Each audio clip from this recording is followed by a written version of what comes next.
今次 CDIA 同香港建造學院攜手合作，同17位學員嚟到上水建造學院進行1連2日嘅工作體驗，而建築 GPS 嘅活動都非常豐富，令呢班同學唔單止可以親眼睇到，亦都能夠落手落腳去親身體驗建築嘅工作。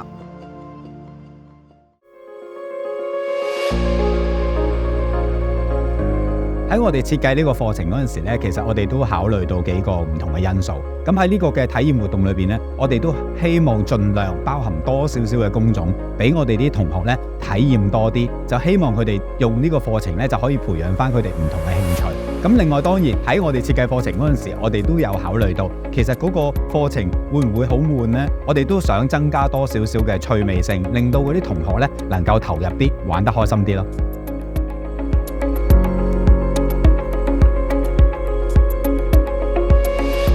咁我哋都希望藉住呢個建造業安全體驗嘅課程啦，帶俾學生幾樣嘢嘅。第一就係要話俾啲學生聽咧，其實喺建造業嚟講，安全係第一嘅，一定係最重要嘅嘢。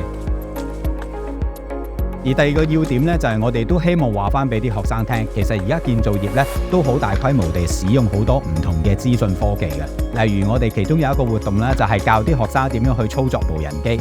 咁亦都話翻俾佢聽，無人機喺工地裏邊點樣去應用啦，同埋應用嘅時候需要注意啲咩事項咁樣。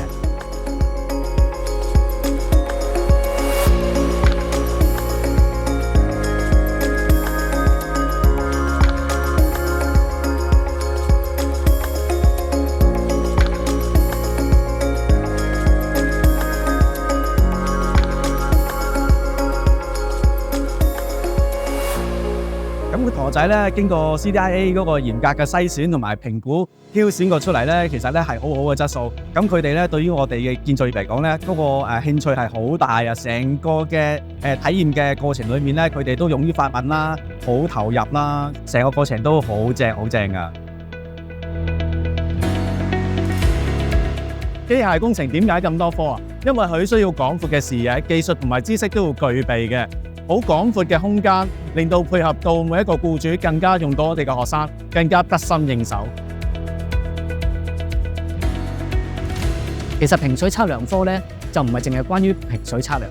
因為咧我哋同好多科咧都有聯繫。其實年青人咧對其實喺我哋建造業咧，應該科科都要認識，科科都要知道。